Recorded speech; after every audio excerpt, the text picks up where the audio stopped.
Now this man is 7 weeks post left knee replacement. Now he's got a really bad arthritic right hip, and that's why he's got that kind of wobble gait, but he doesn't want you to rehabilitate his right hip. He just wants you to focus on his knee. You've had patients like that.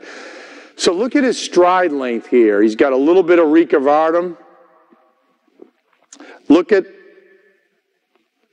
how his foot really doesn't clear that right side, and he's got a little bit of a snapback, doesn't he? Now he's doing the exercise that I studied. And this is, and I'll go over this in detail in the lab and talk about how you implement this. But for now, just let it soak in a little bit. This is called the church pew.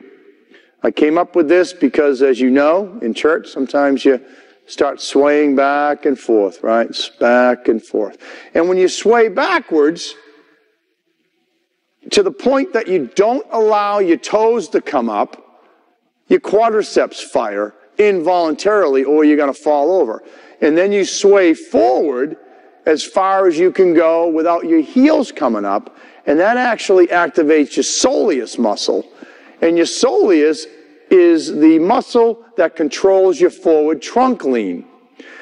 And one of the problems, and I'll demonstrate this in the lab component, one of the problems with the elderly especially is that they never activate their soleus when they're walking. And I'll explain this and show this, and you'll be able to see. If you're working with somebody, this is just not for joint replacement, but if you're working with somebody who is a fall risk, I'll explain how that exercise can help. Look at the speed of his gait following 2 minutes of that particular weight shifting activity.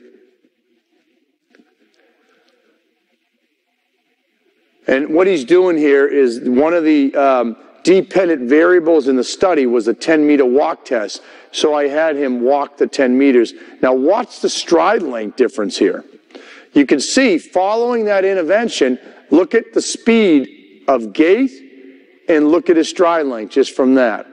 So the initial investigation of this exercise that I did in 2010 showed that the quadriceps and the hamstrings were working together. It's a beautiful thing to have, co-contractions. We said this in the current concepts. You get co-contractions, guess what? You get stability. You get knee stability, you get neurogenic. You get stabilized the knee, you're going to be able to facilitate the quad, you're going to normalize the gait.